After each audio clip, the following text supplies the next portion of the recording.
Good morning दोस्तों। तो अब हम देखते हैं दक्षिण भारत में संगम काल। जो संगम काल था दक्षिण भारत में है। संगम काल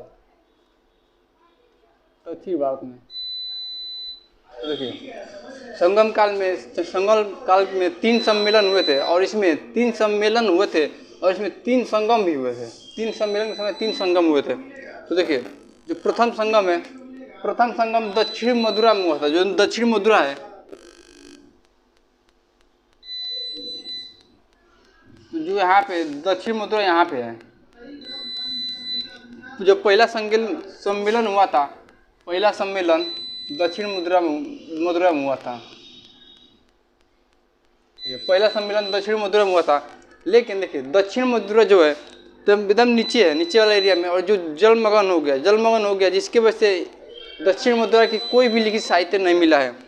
जो दक्षिण मथुरा है, इसमें इसकी जो अध्यक्षता, प्रथम संगम की अध्यक्षता अगस्त्य ऋषि ने किया। अगस्त्य ऋषि जो थे उसमें अध्यक्ष थे। अगस्त्य ऋषि जो है बनारस के रहने वाले थे। और जब प्रथम संगम हुआ तो इसमें प्रथम संगम में 89 राजाओं ने भाग लिया था। प्रथम संगम में 89 राजाओं ने भाग लिया था। प्रथम जो पहला संगम है दक्षिण मथुरा में हुआ था। जो दक्षिण मथुरा है नीचे वाले एरिया में, और जो जलमग्न हो गया है दक्षिण मथुरा, जिसकी वजह से प्रथम संगम की कोई भी जानकारी जो है उतना जानकारी जैसे नहीं मिलती है। उसके बाद जो द्वितीय संगम है, द्वितीय संगम है ऐसे कपाटपुरा में हुआ द्वितीय संगम। और इसमें शुरू में तो अगस्त्य ऋषि ने अध्यक्षता की थी, लेकिन बाद में तोल्काप्पियम ने अध्यक्षता की। तोल्काप्पियम थे तो तोल्काप्पियम ने एक रचना की, एक पुस्तक लिखी तोल्काप्पियम। और जो द्वितीय संगम हुआ था, द्वितीय संगम में 59 राजाओं ने भाग लिया था। उसके बाद से हुआ तृतीय संगम। तो तृतीय संगम जो है मदुरै में हुआ था, और इसमें जो अध्यक्षता थी नकियर ने किया था। तृतीय संगम की अध्यक्षता नकियर ने किया था, और तृतीय संगम में 49 राजाओं ने भाग लिया था।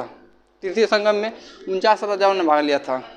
तीनों सम्मेलन जो हुआ था, प्रथम द्वितीय तीनों सम्मेलन तमिलनाडु में हुआ था। उस टाइम तमिलनाडु में हुआ तीनों सम्मेलन। और जो अगस्त्य ऋषि थे, अगस्त्य ऋषि बनारस के रहने वाले थे, लेकिन वो जाके तमिलनाडु में बस गए। और जो 3 सम्मेलन हुआ था, देखिए 3 सम्मेलन हुआ और इसमें 3 वंश, 3 राज्य हुआ मिला। इसमें मिला चेर वंश, पांड और चोल। देखिए, चेर, पांड, चोल 3 मिला था राज्य इसमें।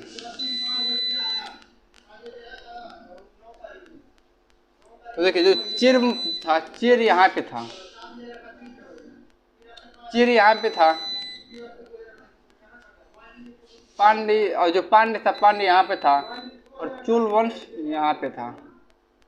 चेर, पांड और चोल 3 इसमें वंश मिले थे। और तीनों वंश में यह जो थे, यहाँ पे थे चेर वंश, यहाँ पे थे चेर वंश।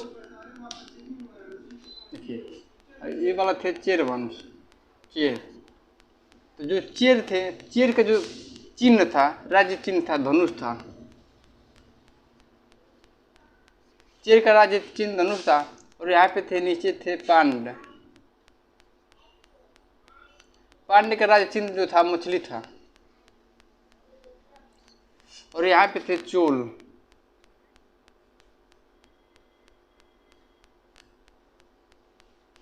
जो चोल थे, चोल का राष्ट्रीय जो चिन्ह था बाघ था। और जो पांडे का राष्ट्रीय चिन्ह मछली, चोल का बाघ, और चेर वंश का राष्ट्रीय चिन्ह जो धनुष था। उसके बाद देखिए, चेर वंश के बारे में देखते हैं पहले। चेर वंश जो थे सबसे प्राचीन वंश थे। चेर वंश तीनों में से सबसे प्राचीन थे।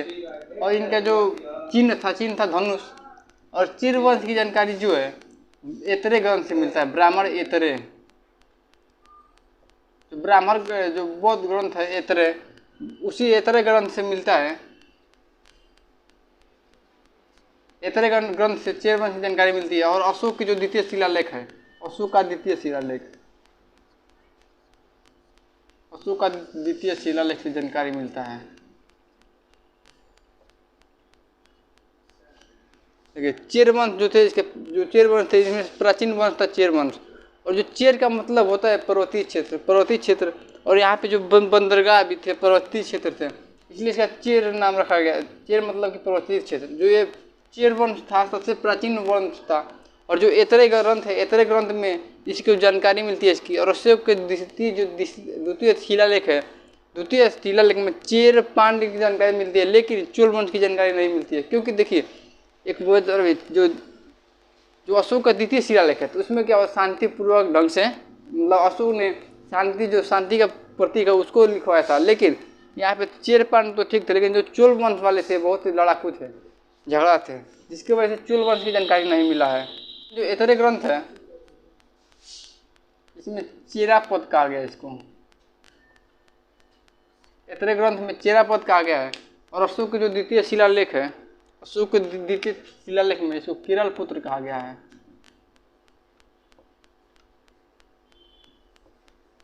जो इनकी राजधानी थी कराल। चेर का राजधानी प्रथम जो पहला शासक था, चेर वंश का पहला शासक था उदयन जरेल था चेर वंश का पहला शासक। देखिए जो उदयन जरेल था, इसने क्या किया, जो महाभारत के योद्धा थे, महाभारत के योद्धा को भोजन कराया था। उदयन जरेल जो थे महाभारत के योद्धाओं को भोजन कराया, महाभारत के योद्धाओं को।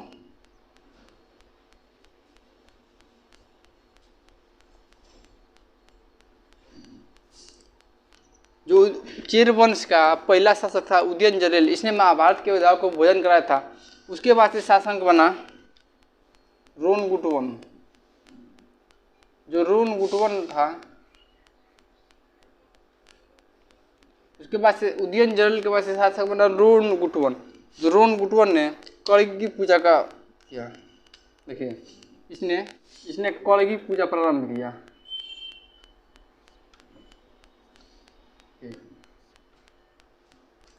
पहला शासक उदयन जरेल था, इसने महाभारत के योद्धाओं को भोजन कराया था। उसके बाद से आया था रोनगुटवन ने कलगी पूजा प्रारंभ किया। कलगी पूजा मतलब होता है पत्नी पूजा। जो रोनगुटवन था ये पत्नी की पूजा प्रारंभ किया। और पत्नी की पूजा तो खुद तो किया ही, साथ साथ श्रीलंका के राजा को भी बुलाया था रोनगुटवन पत्नी की पूजा करने के लिए। और आसपास के जो राजा थे उनको भी शामिल किया था। तो रोनगुटवन ने पत्नी पूजा प्रारंभ किया। उदयन जरेल ने महाभारत के योद्धाओं को भोजन कराया। और उसके बाद से एक और है आदिगमन।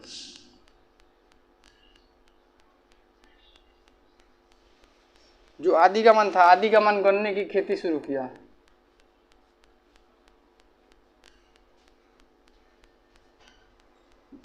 देखिए इसमें जो चेर वंश में सबसे प्राचीन जो राजा था, सबसे पहले आया था राजा उदयन जरेल था। इसने महाभारत के योद्धाओं को भोजन कराया।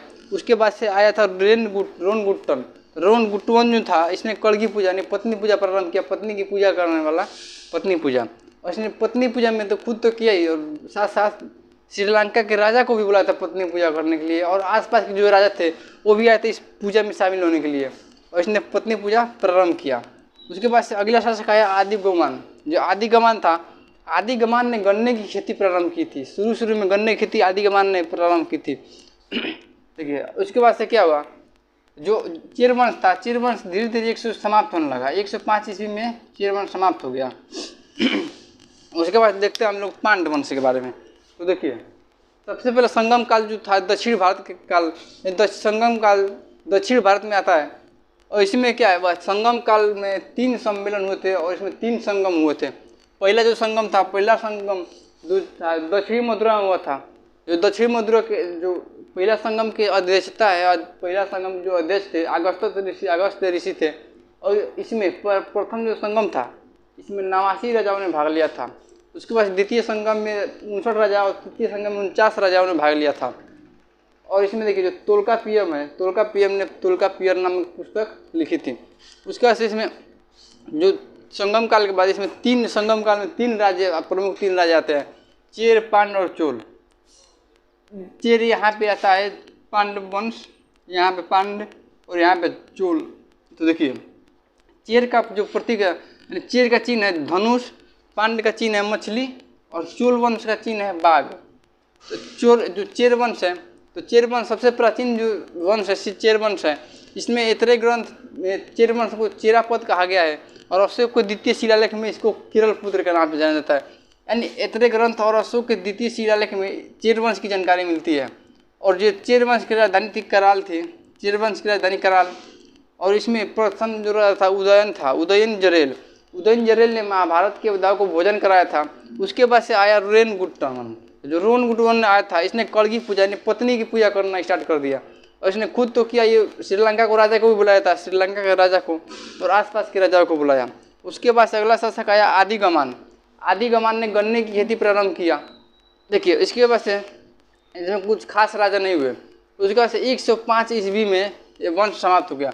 जो संगम काल है ये लगभग 3 शताब्दी तक रहा, यानी 100 ईस्वी से लेके और 250 ईस्वी तक, 300 मतलब ईस्वी तक रहा, यानी 3 सदी तक संगम काल रहा।